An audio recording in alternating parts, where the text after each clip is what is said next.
Hafre, Ali, Rananim, Lengwo, Kaslele, Yakwe, and Mogathim, and welcome to another edition of the One Micronesia Podcast. My name is Victorious. I'm your host. And again, today, every single time we put these together, it's always awesome to sit down with our fellow brothers and sisters to talk about a lot of things, but mostly what they do. Talk about how life's going for them, and just pretty much talk about the struggles. So today, we talk with none other than registered nurse Delyn. Delyn, thank you so much for taking time on your busy schedule to be with us here on the podcast. Yes, thank you too. Thank you so much. Ranin Meriai Verisid, Kiriso Tapur. Thank you, Vic, for inviting me onto your podcast and allowing me to share my experience with everyone. My name is Delyn Dois, like Vic said. I'm from Chuuk, born and raised on Guam, mother of two kids, and I'm like you said, registered nurse at Guam Memorial Hospital. All right. Delyn, like I said, you're a busy woman. You're a mom. You're also a registered nurse. I know juggling both sometimes can be a lot, but you definitely are, taking it, taking like a champ. So thank you so much. So let's talk about real quick. Let's just dive into it. About dive into was it always something that you dreamt of being a registered nurse, or was it something that you stumble upon and like, oh, this is something cool I want to do? Was it always something that you always wanted to do? Yeah, it was actually something I've always wanted to do since I was a little girl. I even made the decision to become a nurse since I was in middle school, 7th grade, first day of class in Miss Meno's reading class in Jose Rios. And it was the first day of school. So, we do introductions. She's asking us what we want to be when we grow up. And at that point, that's when I already said that I wanted to be a nurse. And since then, I just kind of worked towards that. Wow. Yeah.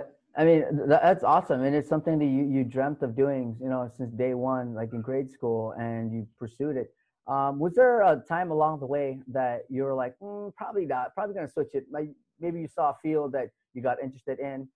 Was there ever a time where you wanted to switch over, or you were just like, no, this is what I want? I mean, I didn't really just throughout my, since then till like my whole journey towards nursing, I wanted to be just anything in the medical field because, when my brothers and I were growing up, we had a single mother. So she would drop us off to our grandma's house, and we would accompany like relatives to their appointments at public health, other clinics, or even if a family member ends up in the hospital, we would see them there too.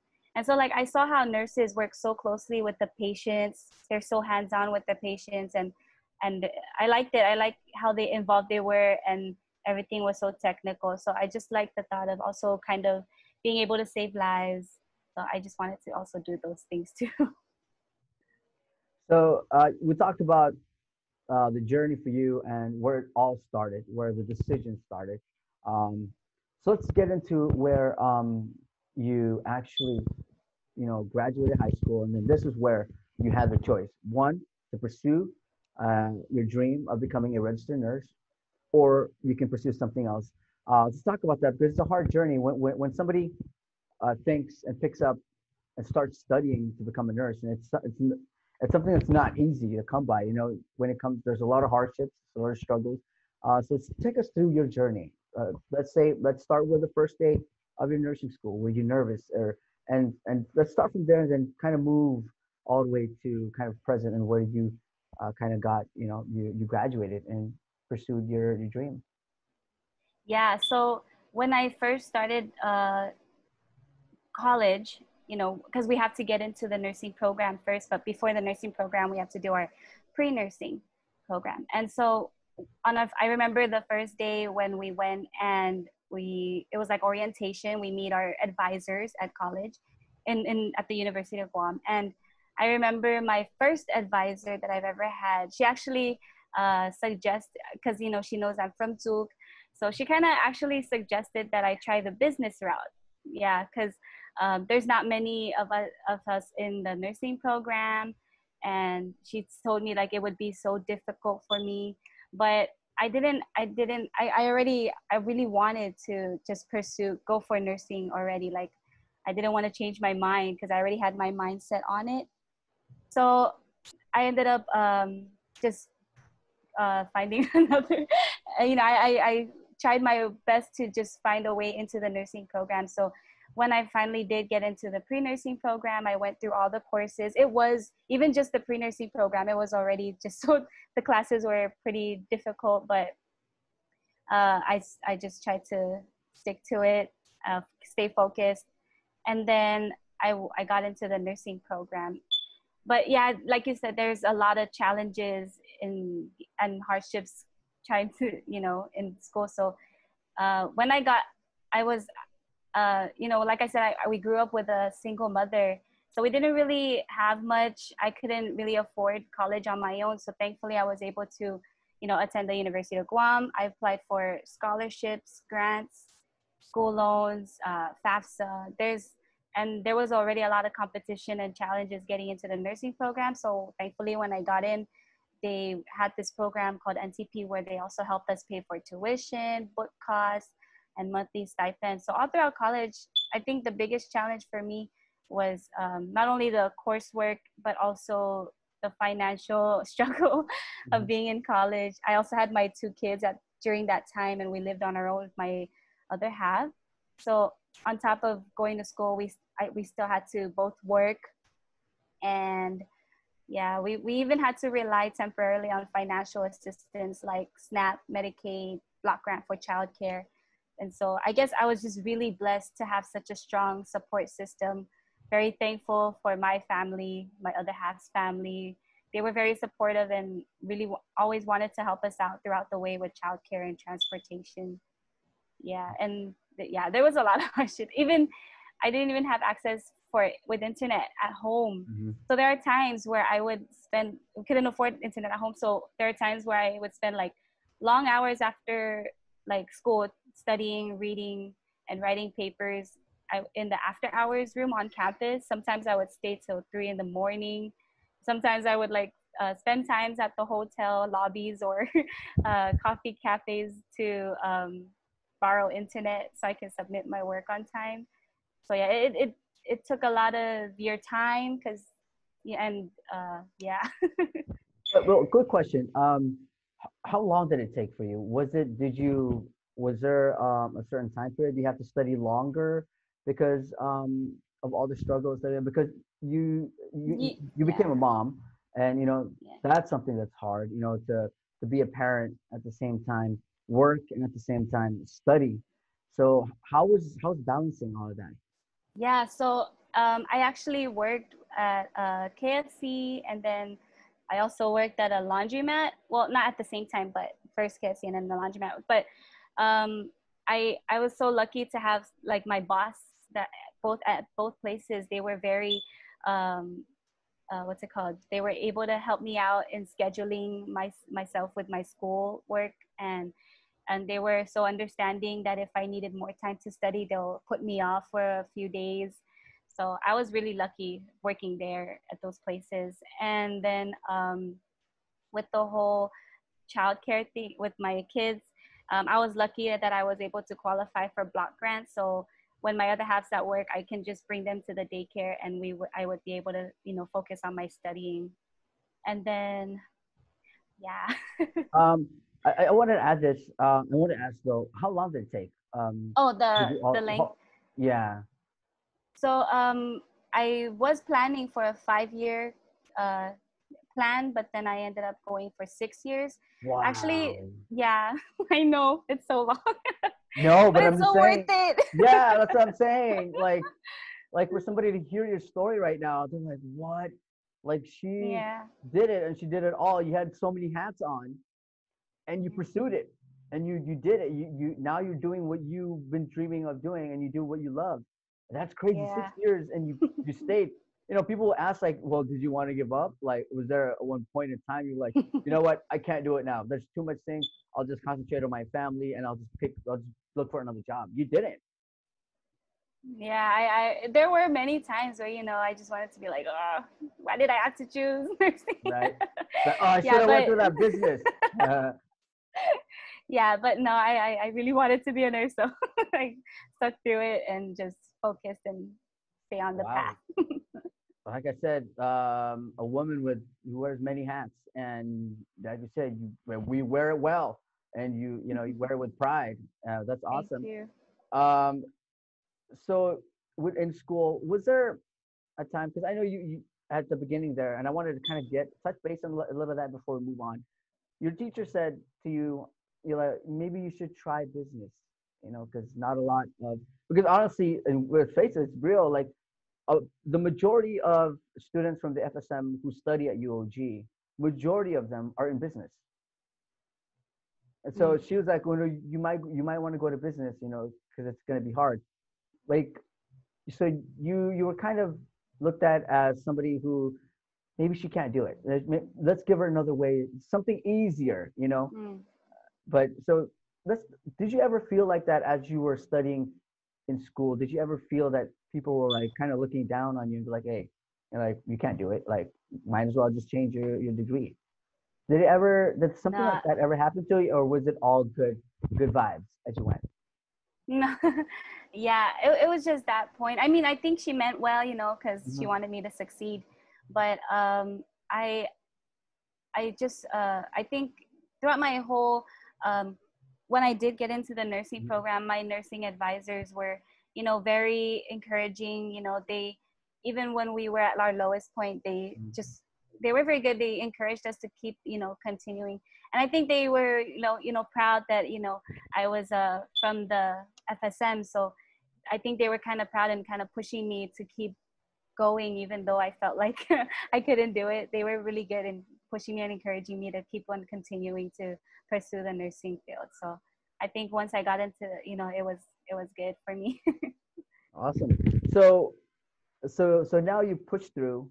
You've accomplished something that not many FAS citizens has ever done, and that's working in a professional medical industry with a license, with everything, with a degree, something to back you up, something to say that hey, I worked so hard, and this is where I've gotten to, and this is what I can do, because now you are like professional, like you studied and you graduated and you're where you're at because of all your hard work, and now you can do a lot of things. Let's talk about the feeling there. Let's bring it to graduation, because I know that was a very a joyous event for you. I'm pretty sure it was a lot of celebrating. I'm pretty sure. So what was going through your mind during graduation, right when you got your diploma? What was going through your mind? A young FSM girl pursuing and accomplishing her dreams. What was the Oh what was, man, it it felt so awesome, but at the same time so overwhelming. I had my whole community behind me. They were all so proud of me. You know, my professor even posted it on Facebook, and a lot of people were like commenting on how proud they were, and even like Micronesians that I didn't even know. They were so happy to see like this type of representation in the medical field, because we all see it. We all see how little representation of we have of medical Micronesians in the medical field. And I saw like incidences where I felt like people of FAS ethnic backgrounds were kind of maybe treated a little differently, and there's just a lot of stereotypes and biases against our people. So I feel like sometimes caregivers might already have it in their mind, not intentionally but maybe unintentionally, offend someone in how they communicate with them. mm-hmm, So that's why I felt like I wanted to be part of the people who make a difference. I wanted to be a vessel for change for the FAS people.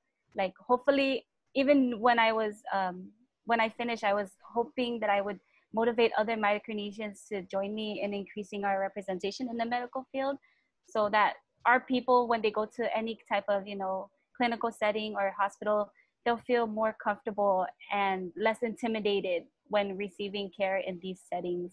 Because uh, I've mentioned that language and culture mm-hmm, already can be barriers when they receive quality care. So I feel like if they had someone taking care of them who understood their culture, background, or maybe even language, they'll be able to, be more involved in their care, be able to make more informed decisions about it. So I feel so proud, and at the same time, I when I was able to show how I graduated with a nursing degree, I was so happy that I was able to show that we are more than what the stereotypes and biases describe us to be. We're smart, we're hardworking, we're caring people. So I just felt honored to be able to represent my, the FAS community in this field. Wow, and you represent it well. Thank you. Thank you.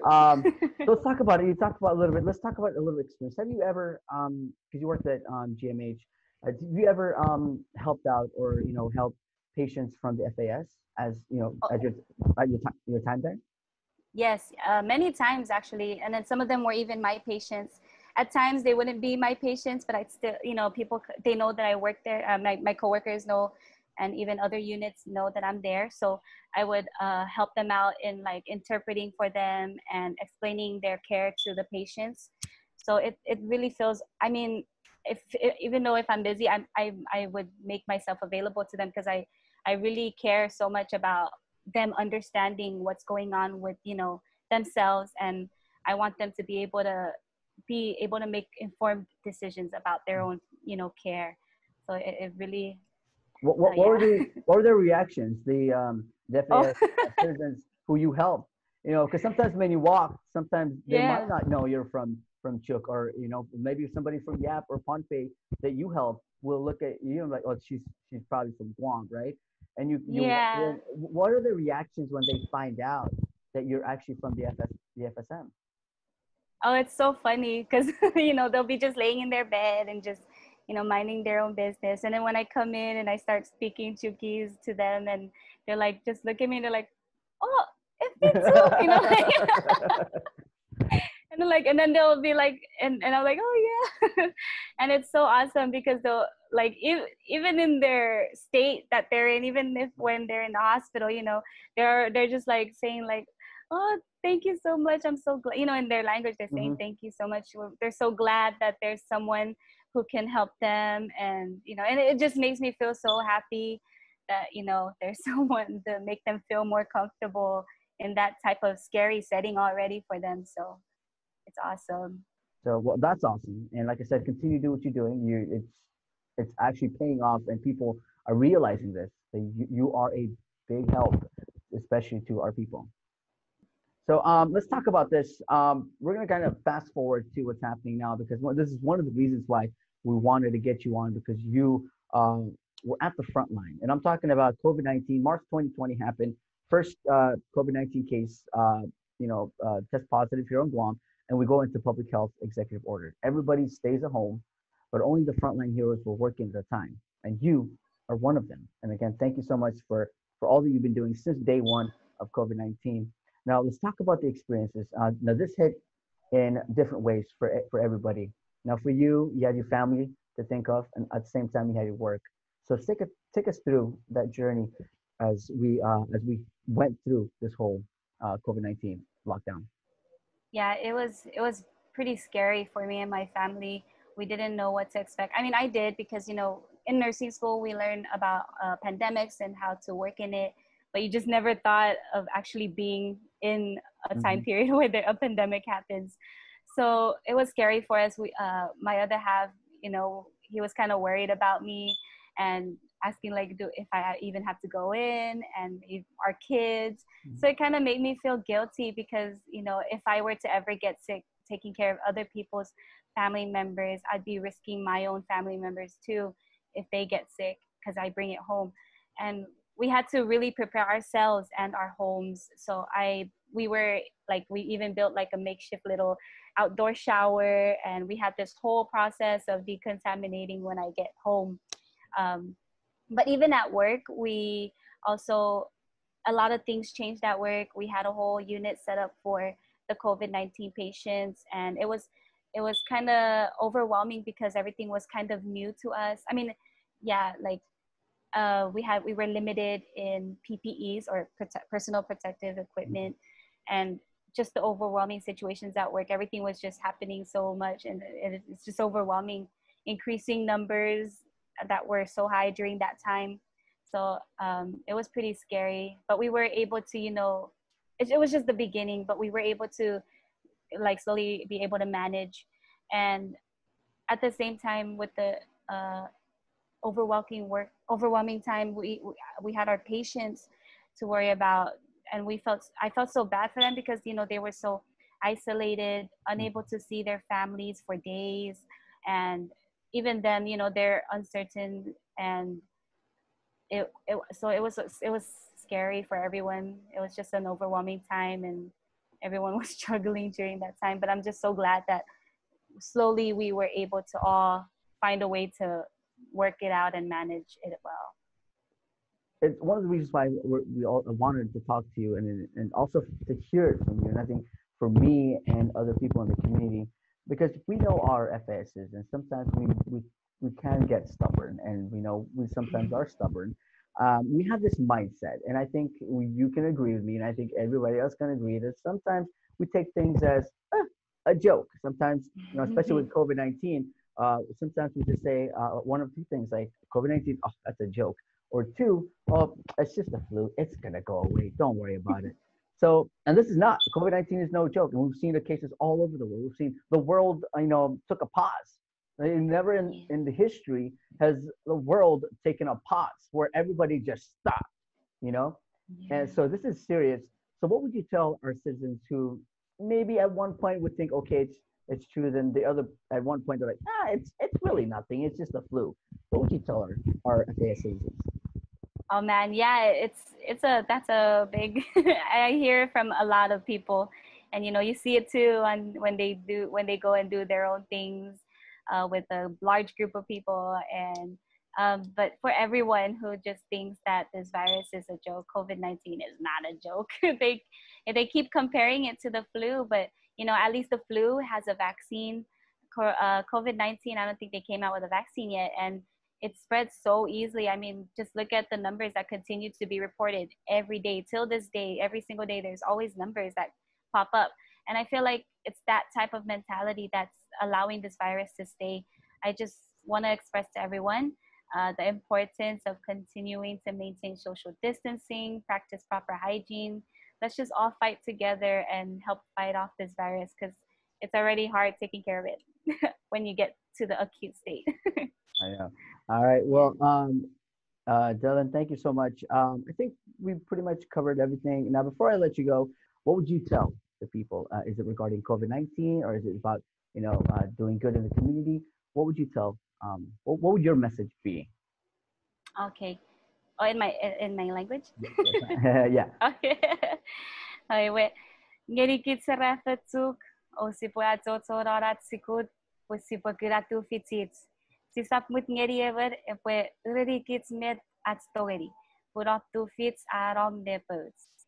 Iwe nare atu COVID-19 si po para kato to ve o setting ngeri pese social distancing si po pa ato to ve teru atu ve terkisi posts me puedo awats puedes ikasi por fafa ika wesibe puad ay akaya vikara mes ika upokan noikis nakiri so tapus.